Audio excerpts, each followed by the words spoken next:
السلام عليكم ورحمة الله تعالى وبركاته كسو دواada بغداد Online Academy iyo Diplomada Islamic Banking and Finance. Waxaan ku jirnaa moodulka lixaad oo ka hadlaya ijaara. Qaybtiisa koowaad waxaan uga soo hadalnay definitionka ijaarada iyo conditionska shariicada islaamka ee u dejisay isticmaalka ijaarada. Qaybta labaad waxaan uga hadli doonaa sida Islamic Banking ay u isticmaalaan ijaarada iyo noocyo ka mid ah ijaarada oo aad iyo aad bangiyada islaamka ay u isticmaalaan. Ijara in Islamic banks. Ijara is a service-based contract used significantly to meet short and medium-term financing needs involving either rent or hire purchase of an asset based on an agreed rental fee and period. Okay, ijarada markii laga hadla Islamic banks waxay u tahay ayaga service-based contract. Waa contract oo hadafkiisu uu yahay service la siiyo clientiga ama customerka ama macaamilka, hadafkana uu yahay in lagu haqabtiro baahiyaha financing maalgelineed ay leeyihiin customerka, gaar ahaan muddooyinka dhow short iyo kuwa dhexdhexaadka medium term, involving either rent or hire purchase of an asset based on an agreed rental fee and period. hadafka ayadoo marka dhacaysa halkaa in hire purchase wax loo yaqaan qofkii in wax laga ijaaro ugu dambeyntiina asaga wixii uu gato, sidaan ku arki doona later on. To offer the ijara mode of financing, the Islamic bank buys the object of the ijara and leases it to its client, who may only rent the item for the concerned period or may decide to buy the item eventually. Okay, bangiyada islaamka runtii waxay isticmaalaan contractiga ijaarada oo siday u isticmaalayaan bangiga. Dabcan bangiyada islaamka maadaama hore aan usoo sheegnay ay mudaaraba sameynayaan oo investment accounts ay maamulayaan oo lacago badan oo ay dhigteen dadka depositorska ah oo lacagihii ay dhigtay investment accounts ka rabaan inay helaan faa'iido oo profit and loss sharing contract uu kala dhexeeyo bangiga marka waxaa mas'uuliyad saaran in uu lacagtaas maalgelin ku sameeyo, uu maalgeliyo so marka uu ku shaqeeyo lacagihii siyaabo badan oo marka bangiga uu shaqeyn karaa. waxaa ka mid ah one of the ways real estate business inuu bangiga galo oo ah guryo inuu dhiso, so marka bangiyada runtii they develop cities, magaalooyin bay develop gareeyaan oo ay sheeg muxuu ahaa oo guryo aad iyo aad u tiro badan ay ka sameeyaan. So marka guryahaas bangiga markuu dhisaayo ii sheeg muxuu ahaa wuxuu sameyn karaa in uu ijaara ku sameeyo oo ijaaro oo bil walba marka ijaar uu ka arooriyo. marka ijaarkaas lacag badan uu noqon karaa because guryaha haddii boqolaal iyo kumanaan ay yihiin bangiga lacag badan ayaa soo galayso. sidoo kale bangigu wuxuu ku sameyn karaa guryahaas inuu ka iibiyo muwaadiniinta iyo shacabka, gaar ahaan dadka shaqaysta professionalska, ha noqdeen civil servant kuwa dowladda u shaqeeya, ha noqdeen kuwa private sectorka u shaqeeyo, inuu ka gado guryahaas asoo isticmaala wax loo yaqaano al-ijaara wal-iqtinaa oo ah qofka in gurigii laga ijaaro ugu dambeyntiina asaga guriga uu lahaado. So marka laba option halkan furan, qofka in guriga laga ijaaro for a period of time, year 2 or 3 or 4 years, kadibna uu iskaga tago markuu danihiisa ka dhameysto, amaba in gurigii uu ijaarto then tartiib lacagti guriga uu iska dhiibo installment ahaan bangiga uu siiyo, ugu dambeyntii eventually uu asaga guriga lahaado. In the former case, the monthly lease payments ujra would be the rent for use of the item only. In the latter case, the monthly payments will consist of two components: the rent as in the former situation plus installments towards the purchase of the items. In the former case kalka waxaa loola jeedaa case-ka ah in qofka guriga uu ijaarto only. haddii xaalka saas uu yahay, marka lacagaha la bixinayo bil walba iyo ijaarka waxay noqon doonaan kuwa ku eg isticmaalka guriga. qofka guriga waa laga ijaaray, waxaa lagu heshiiyey bil walba $200 ama $150. okay, labadaas $100 uu bixinayo waa ijaarka guriga. maalintuu guriga ka dhamaado uu tagayaa gurigana waxa uu harayaa bangiga. okay, in the later case, waa maxay later case? waa case-ka clientiga ama customerka ama qofka guriga laga ijaarayo uu doonayo guriga. Dabcan example waan usoo qaadaya because not only necessarily guri wax la ijaarayo, machine uu noqon karaa, waxyaabo kale uu noqon karaa, assets kala duwan ayuu noqon karaa. later case-ka marka waxaa laga hadlayaa case-ka labaad oo ah qofka inuu guriga la wareegayo at the end of the day, ugu dambeyntii halkan marka lacagaha billaha ah ee la bixinayo waxay ka koobnaan doonaan laba qayb waa rentigii ijaarkii, qaybna waxa waa installments towards the purchase of the item, oo ah lacago tartiib ama kiskis loo bixinayo ama qayb loo bixinayo oo ugu dambeyntiina marka qofka uu guriga ku lahaan doono. يعني معناه waxa way halkan for example koowaad waxaan niri qofkii $150 uu ijaar ahaan u bixinaya, that is all waa ijaarkii guriga, bangiga ijaarkaas oo qaadanaya, hadii muddada ay dhamaato qofka guriga iskaga tagi kara, that is it. qaybta labaad qofka guriga gadanayo wuxuu bixinayaa lacag ka badan lacagtaas ijaarka, for example wuxuu bixinayaa $400 ama $500, $400 ama $500 uu bixinayo bil walba, $200 oo kamid ah waa ijaarkii, $300 oo kamid ahna waxa waaye lacagtii guriga uu ku gadanayay oo tartiibku dhiibanayay, waa sida muraabaxadii oo kale. halkan ay isku bedelaysaa. soo marka qayb kamid ah lacagta soo marka wuxuu bixinayaa lamsam $500 $400 ayuu bixinayaa, lacag kuusan oo bixinayo inta then lacagtaas marka way kala qaybsan tahay. qayb kamid ah marka waxa waaye waa ijaarkii guriga uu degnaa, qayb kamid ahna waxa waaye installment lacagtii qiimaha gurigan oo tartiib oo u bixinayo ishak muxuu ahaa si guriga uu u lahaado ugu dambeyntii. After the lease period expires, the asset either reverts to the lessor, the lease is renewed, or the ownership is transferred to the lessee if so agreed. Okay, period agreement-ga lease-ka markuu dhamaado طبعا waxaan ka soo hadalnay qaybtii koowaad termination of the ijara contract. waxaan sheegnay ijaarada automatically inay termination ay noqonayso oo ay dhamaanayso hadii periodkii ama muddadii lagu heshiiyay ijaarada ay dhamaato. haddaba halkan hadii muddadaas ay dhamaato, hadii ay ahayd rent oo kaliya oo aysan ku jirin qofka inuu guriga gato at the end of the day, then that is it. qofka marka wuxuu awood u leeyahay inuu cusboonaysiiyo ya ijaarkaas oo dhoohaye sanadkan laga ijaaro guriga ama ba khalaas uu gurigii uu ku wareejiyo qofkii lahaa oo ah halkan bangiga. Okay, on the other hand hadii ay hadafka uu ahaa in qofkan guriga uu la wareego at the end of the period, then hadii contractiga marka muddadiisa ay dhamaato, then ownershipka in lahaanshaha guriga wuxuu ku wareegayaa qofkii guriga laga ijaaray, misna hadafka uu ahaa in laga gado. so markay tahay ijaara waqtinaa oo ah in gurigii la ijaarto ugu dambeyntiina la lahaado, muddada way dheeraanaysaa of course, because halka waxaa ku jiro bixinta lacagta guriga oo muddo qaadanayso. so marka waxaa laga yaabaa 5 years, 10 years, 15 years, 20 years qofkii in gurigii laga ijaaro, bil walbana marka lacagta uu bixinayo iskugu jirto san hore u sheegnay ijaarka guriga plus installment oo u bixinayo si guriga ugu dambeyntii asaga uu u lahaado. Types of ijara. Islamic banks offer regular ijara, which is like an operating lease involving renting only, an ijara wa iqtina or ijara muntahiya bit-tamlik, which is like a financial lease where ownership of the asset is transferred along with renting. Types of ijara. Ijarada laba nooc waay. Islamic banks labada nooc wuu practice gareeyaa. nooc waa nooc caadiga oo regular ijaara, ijaarada caadiga oo la yaqaanay, guri in la ijaarto, muddo la ijaarto, bil walba ijaarka la iska bixiyo, that is all. waa midaan wada naqaano oo aan practice gareyno at individual level. bangigana uu caadi u isticmaalo. so marka bangiga guryo badan u dhisaya,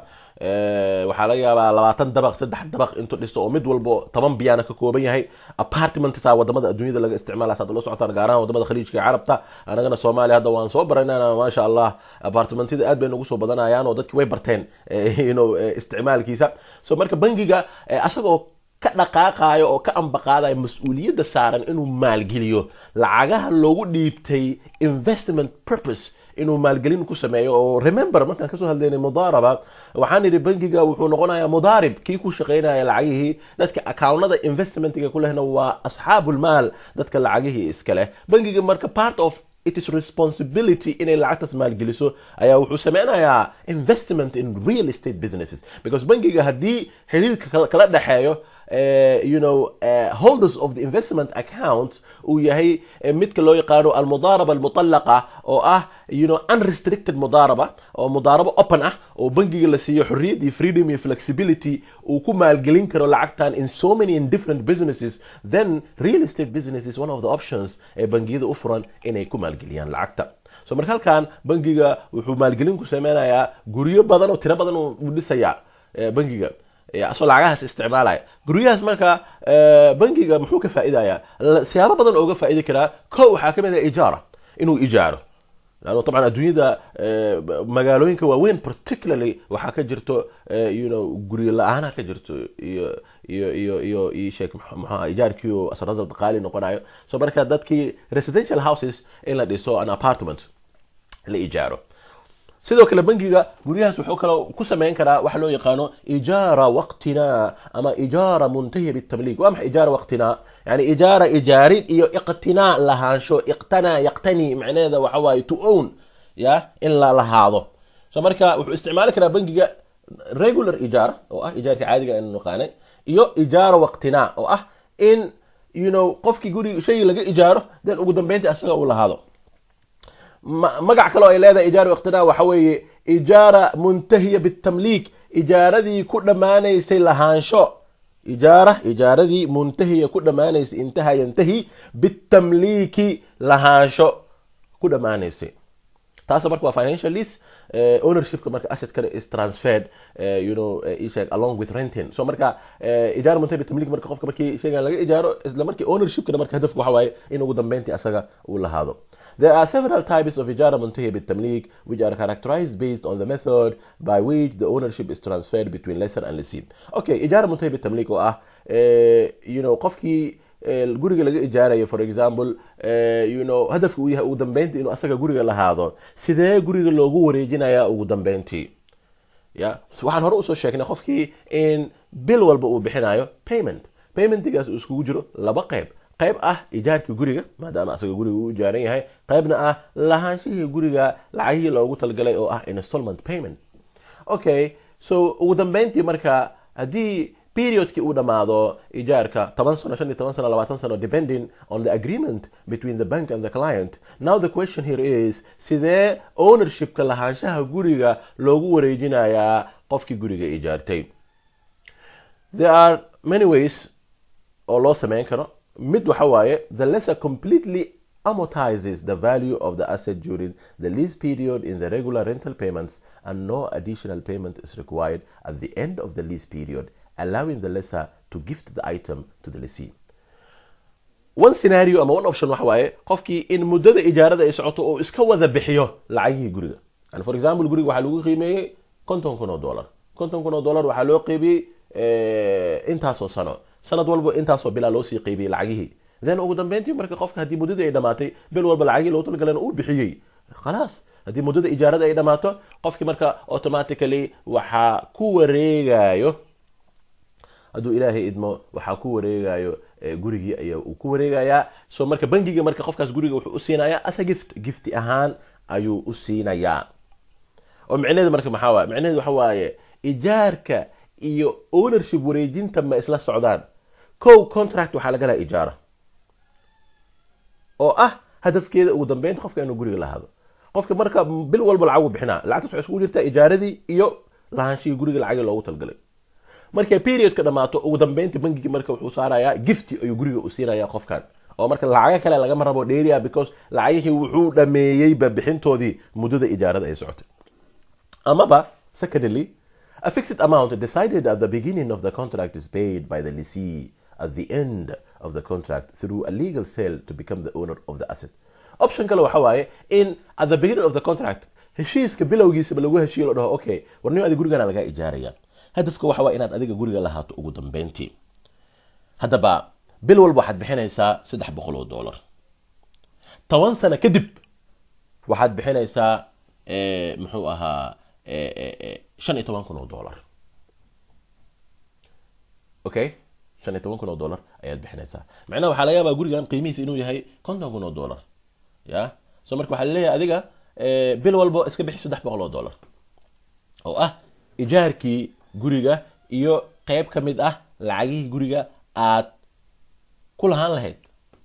ilaana qofkii mooda bixin karo mesela hadii la dhaho wax bixi $600 bixi way ku adkaanaysaa soo marka wuxuu leeyahay ana 600 way u adagtaa bixin karee waxaan bixinaa 300 200 ha noqoto ijaarka guriga 100 kaasna haleega jaro lacagaha guriga lacagti guriga aan ku lahaan lahaa 15 sano kadibna ama 10 sano kadibna wax aan bixiyo $10,000 oo ah lacagta soo hartay ya ama ba $20,000 aan bixiyo waana qaab kale oo qofka loogu wareejin karo runtii qofka maxaa ku qasbayo ijaara muntahiya bitamliik ya runtii waxyaabaha ku qasbaya waxaa kamid ah ama faa'iidada ay leedahay waxaa kamid ah ijaarada normalka ah waxaad ogtahay in gurigan ijaaraad ugu jirtid anytime kick off lagu dhihi karo oo lagaa ceyrin karo ama lagaa baxsan karo ya يعني لكن إجارة المنتهية بالتمليك أما إجارة واقتناء فإذا waxay leedahay يعني way muqataaba يعني qofkan inuu guriga shaygan lahaan doono meesha waxa ka muuqan doono meesha waxa ka muuqanaya mustaqbal ayaa ka muuqanaya ifayo waxa ka muuqanaya rajo in qofkan shaygan uu lahaan doono at the end of the day so marka qofku dadaalaya ya so marka there is big difference between bil walbo aad lacag ijaar aad bixinaysid iyo lacagtad bixinaysid bil walbo oo qayb kamid ay tahay lacagta guriga aad ku lahaan lahayd soo marka mar walba hope ayaa jiraayo in one day gurigan uu qofka lahaan doono طبعا barnaamijkan wuxuu aad iyo aad u anfacayaa dadka ay dhahaan dhawi dakhli almahdud dadka income-kooda uu yahay mid kooban waana basically inta badan shaqaalaha professionalska dadka u shaqeeya dawladda civil servantska dadka shaqaalaha caadiga particularly in Soomaaliya arintan aad iyo aad loogu baahan yahay maadaama mushaaraadka ay aad iskaaga yar yihiin dadka intooda badan aysan awoodin in lacag qofka uu aruuriyo 10 sano 20 sano inuu aruuriyo lacagtii uu keediyo kadib guri uu gato it is not actually easy so marka bangiga dadka wuxuu siinayaa fursad in lacagtoodii tartiib uga qaado oo uga aruuriyo that is why ijaara an al waqtina ay tahay ishag muxuu ahaa fursad hadii Soomaaliga laga hirgeliyo u noqon karta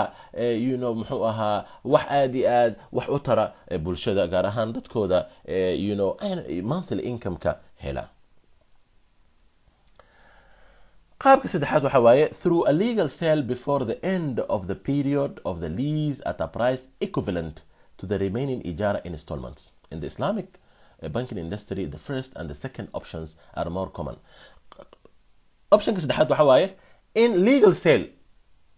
si sharci ah qofkan guriga loo gado intaysan muddada dhamaanin yani for example qofkan gurigii waxa laga ijaaray 20 sano waxa la yiri 20 ka sano waxa waaye ijaar way guriga bil walba waxa bixinaysaa lacagihii guriga ijaarka ahaa iyo lacagihii guriga aad ku lahaan lahayd ma sha Allah 5 sano kadib 10 sano kadib ayadoon muddadii la gaarin qofkan lacag soo gashay for example dhaxal uu helay for example qofkaas wuxuu xaq u leeyahay inuu bangiga u tago oo dhaho look soo dhawow ونما يعني العجان هلي وحان ربا لعجها يقول من أو شنطة سنة صوص عطو أما طبعاً كسنة صوص عطو أي أهد إنان بحيو لمسم هذا إنان وذا بحيو بقى then Bangiga becomes happy because العق وسوق لها شن سنة أما طبعاً سنة وسوق لها أيوبا هذا هليا so مركا legal sale مركا هالكاس كده عيو أو before the end of the إجارة contract قفكي مركا إن جورجي سيداس ولو ريجو so marka normally Islamic banks marka waxay isticmaalaan qaabkii koowaad iyo labaad qaabka koowaad wuxuu ahaa qofka in gift lagu siiyo sanad soo aragnay qaabka labaad oo ah qofkii in ugu dambeyntii ijaara contract markii period ka dhamaato lacag marka hore lagu soo heshiiyay uu bixiyo differences and similarities between ijaara waqtina and diminishing musharaka hadaba aan isbarbardhigno between diminishing musharaka oo aan hore soo aragnay iyo ijaara waqtina In Ijara Waqtina, ownership of the asset remains with the lessor during the entire lease period. In contrast, in diminishing musharaka, the ownership percentages are clearly defined, and at each payment schedule, the finance's percentage reduces and the client's percentage increases. Okay, ما حاول فرق between diminishing musharaka أو المشاركة المتناقصة وإجارة وقتنا. فرق وده حيوان محي. فرق وده حيوان كو حال يرهل كان إجارة ذا ownership ka iyo lahaanshaha asset kala ijaarayo mar walba waxa uu waxa lahaan doona lesarkii intay muddada ijaarada ay socoto lesarka asaa magaciisa ku qoran iskale laakiin musharakada waa jointly owned waa wax la isla leeyahay oo bangigana qayb uu ka leeyahay clientigana uu qayb ka leeyahay habadnaato mar walba bangiga sharekiisa of course san hore soo aragnay example-kii 80-20% laakiin mar walba waxaa jirta ownership oo clientiga qayb uu ka leeyahay guriga laakiin ijaara waa iqtinaa lahaanshaha guriga basically waxa iskala bangiga qofkana wuxuu ugu jiraa ijaar ilaa iyo muddadii ijaarada ay ka dhamaato oo automatically guriga isaga la wareego farq okay maxay iskaaga mid yihiin similarity-ga waxyaaba iskaaga ekiin maxaa kamid ah between the two products is that in each payment made by the client there are two parts one part is a rental payment for the part of the property owned by the Islamic bank and the second part is an installment towards purchasing the asset or part of it owned by the bank. labadaba mode oo ah musharaka mutanaaqisa ama diminution musharaka iyo ijaara wa iqtinaa labadaba monthly payment-ga la bixinayo waxay iskugu jiraan ijaara iyo lacag loogu talgalin lahaanshaha guriga. musharaka mutanaaqis waxaan soo sheegnay in muxuu ahaa clientiga ay guriga wada leeyihiin bangiga inuu bixinayo bil walbo sharekii bangiga uu ku lahaa qayb ka mid ah plus rentiga guriga. waxaan soo sheegnay mar walbo shareka bangiga uu yaraado qofka clientiga sharekiisna uu badnaado in lacagta rentiga ay sii yaraanayso. dabcan su'aal oo la isweydiimada waxay tahay bangiga muxuu ka faa'iidayaa al-musharaka al-mutanaaqisa. dabcan bangiga wuxuu ka faa'iidayaa lacagtaas ijaarka ah ya laano bangiga saan hore usoo sheegnay shareki uu ku lahaa guriga wuu helayaa lacagtiisii plus rent ayuu helayaa muddada ee uu socdo contractiga. rentigaas marka bangiga wuxuu ka helayaa kumanaan qof ayuu ka helayaa oo hal shaqsi laba shaqsi ma aha oo bangiga magaalooyin cities ay develop gareenayo kumanaan guri ay dhisayaan taasna income fiican ayaa bangiga ka soo galayo in the form of ijaara. ijaara waqtinaa ayadana sidoo kale lacagaha bil walba la bixinayo waxay iskugu jiraan ijaarkii iyo lacagtii loogu talagalay in guriga qofka clientiga oo uu la wareego at the end of the day. aan isbarbardhigno muraabaxa iyo ijaara maxay ku kala duwan yihiin.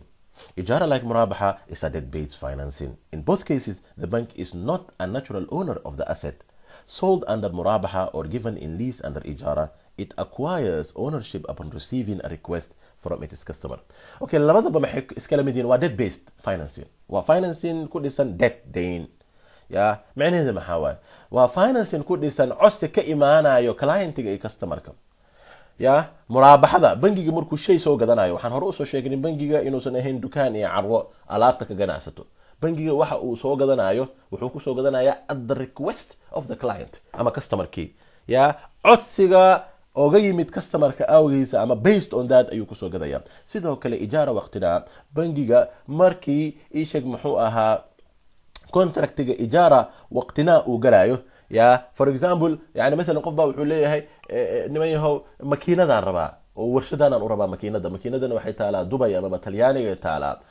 waxaan rabaa in makiinadaas lay keeno ijaara waqtinaana base laygu finance gareeyo. bangiga marka makiinadaas markuu Talyaaniga kasoo gadaayo ama Dubai kasoo gadaayo oo la soo wareegayo oo magaalada uu keenayo kadib ijaara waqtinaa contract uu la galayo qofka makiinadaas u baahnaa oo bil walba uu bixinayo ijaarka makiinadaas iyo qayb kamid ah lacagtii uu makiinada ku lahaan lahaa at the end of the contract. waxaas oo dhan bangiga markuu sameeyo wuxuu sameeyaa at the request of the client. so marka both muraabaxa and ijaara waxay iskaga mid yihiin in bangiga from the beginning markuu muraabaxada ay ijaarada waqtinaa uu galayaba wuxuu u galayaa codsi oo yimid awgii from a client. so marka doesn't own bangiga ma usoo gadanayo shaygan la ijaareynayo ama la muraabaxinayo because asaga bangiga asaa marka hore rababa maya wuxuu usoo gadaya based at the request of the client. similar to muraabaxa the ijaara rentals are also paid in installments over time to cover the cost of the asset or value of investment for the bank plus a fair return on investment. sidoo kale ijaarada waxay muraabaxada kala mid tahay in lacagaheedii installment tartiib ama qayb loo bixinayo over time muddo over time 5 years 10 years depending muddada way dhaaran kartaa way gaabnaan kartaa si markaas lacagtaas installmentiga marka si loo cover gareeyo costigii uu bangiga galay plus faa'iidada. يعني إيجار وقتنا بنجي مركو ألعابتان تلياني كسو جدايو وإيجارينايو هادو تكالكوليشن كإيجارات وانا أركي دونا ليتر وما كلا كالكوليت جرينايو بنجي فائدة يسارنايا سيدا مرابحة دي يعني مرابحة دي بنجي مركو جاريجا سو جدو ومرابحة كو بحنايو ماك أبو سارنايا بروفيت هران أوسو شيغني 5% 10% whatever يا سيدا كلا إيجارات وسيدا كلا بنجي مركو ماكينة تلياني كانوا قفك عصدي يا بنجي مركو قف كان ماكينة كإيجارة إيجارة وقتنا يا وكونتراكت أو لجلايو وحساب سنايا oo lacagtan ijaarada oo ijaar ahaan loo bixinayo plus lacagtii lahaanshaha shaygan waxa ku jira faa'iidadii waan arki doonaa sida faa'iidada loogu darayo. in ijaara ownership of property is not transferred through the ijaara period while the customer receives the benefits of using the asset. Risks associated with the ownership of the asset remains with the bank and the asset is supposed to revert to the bank at the end of the ijaara period. ijaara period ijaara almuraabaxa maxay ku kala duwan yihiin halkan ijaarada ownershipka iyo lahaanshaha propertyga mar walba wuxuu noqon doonaa at the hand of the bank bankiga asaa lahaan doona mar walba inta ijaarada muddadeeda ay ka dhamaanayso oo automatically qofka uu la wareegay sheegaan taas marka micnaheedu waxa waaye riski walbo iyo wax walbo yimaado waxaa mas-uuliyadeeda qaadayo qofka iskale propertyga oo ah halkan bankigii for example ijaara waqtinaa ya ayaa guri qof looga contract uu galay guri ijaara waqtinaa muddada waa 20 sano ama 15 sano bil walba qofkii lacag uu bixinaya ownershipka guriga yaa iskale bankiga weli gacanta ku haya laanu qofkan waa laga ijaaro oo kaliya la qadar allah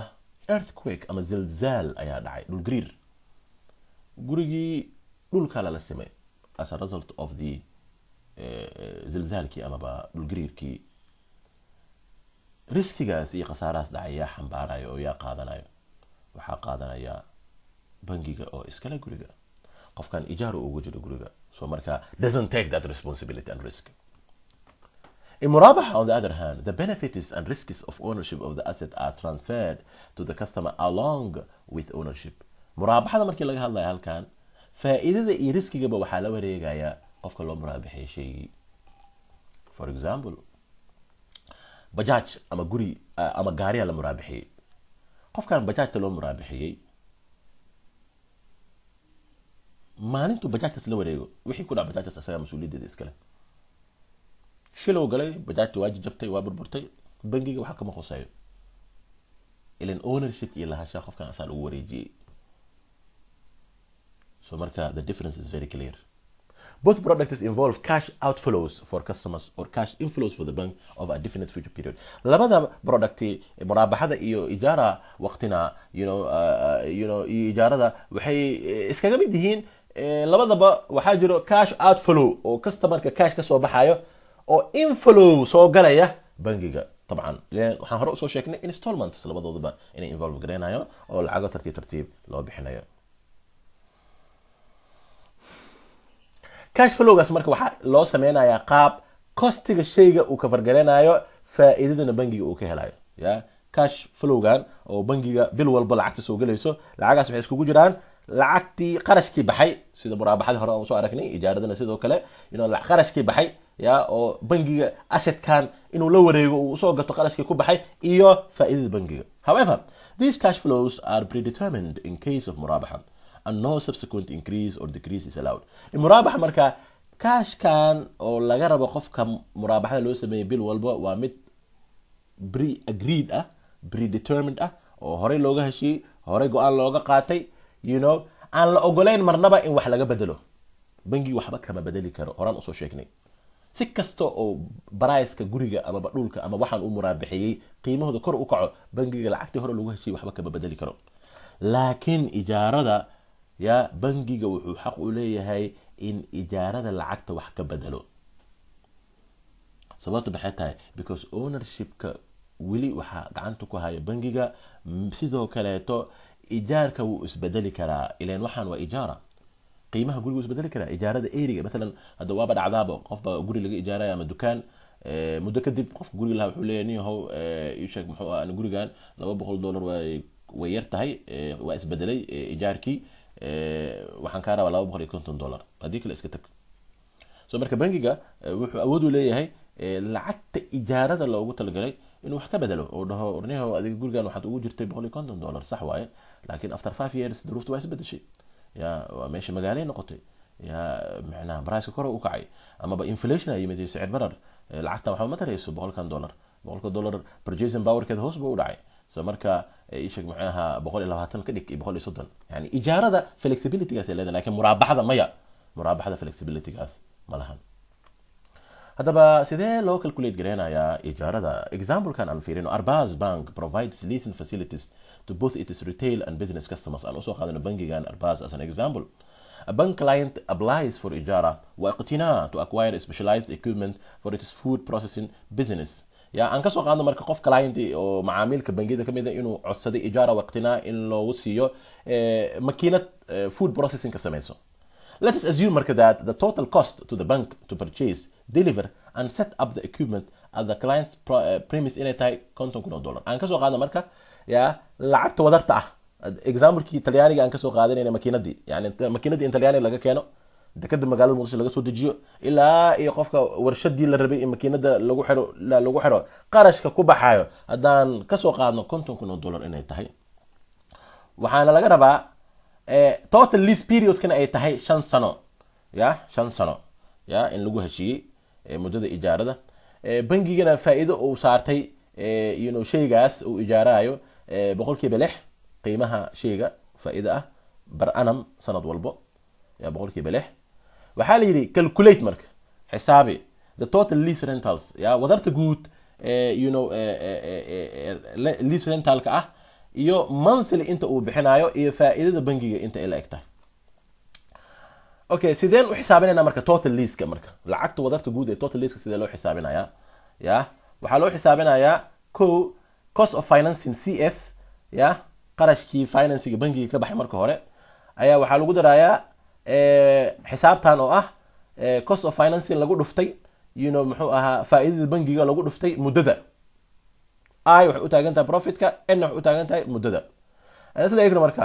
cost of financing meeqa waaye waa $50,000 waa tii hore aan usoo aragnay $50,000 waaye oo aan soo niri qarashka bangiga ka baxayo from A to Z from the beginning to the end ilaa iyo shaygii meesha loogu talgalay lagu rakibo waa $50,000 waa qarashka ka baxay bangiga plus bracketka fur $50,000 lagu dhuftay faa'iidada bangiga profitka hore aan usoo aragnay waxaan niri waa 6% lagu dhuftay muddadii oo ah 5 years hore aan usoo aragnay ya then xisaabta markaad calculate garayso waxaa ku soo baxayso $65,000 waa totalka marka inta laga rabo qofka 65,000 waxay iskugu jirtaa marka qarashkii bangiga ka baxay iyo faa'iidadiisa okay monthly lease payment ya ilaa waxaan waa installment soo maaha waxaa loo bixinayaa installment tartiib qayb bil walba loo bixinayaa soo marka bil walba meeqo qofka bixinaya wadartan guud 65,000 ayaa waxaa loo qaybinayaa 5 sano 5 sano sanadkii meeqa bilood ku jirta 12 bilood 12 bilood lagu dhuftay 5 sano meeqa waay waa 60 bilood ay noqonaysaa soo marka 65,000 waxaa loo qaybinayaa 60 ka bilood then waxa inoo soo baxayso bil walba qofka in laga rabo $1,083 so marka $1,083 haduu bixiyo for the coming 5 years haduu bixiyo hadii contract uu dhamaado bangiga marka shaygii wuxuu ku wareejinayaa ama alaabtii qofkii client ahaa asa gift ayuu u wareejinayaa oo that is all oo wax kale laga rabo ma jiro total profit earned by bank okay waa maxay marka faa'iidada guud oo bangiga marka contracting ka faa'iiday haday waxaan soo xisaabinay total lease rental kan soo xisaabinay oo ah 65,000 markaa ka jarno costiga of financing oo ah $50,000 waxay noo soo baxayso bangiga inuu net profit uu helayo $15,000 halkaas waxay noogu soo idlaaday casharka iyaga ku saabsanaa ijaara qaybtiisii labaad inta ku kulmeyno cashar cusub ku saabsan modes of finance of Islamic banks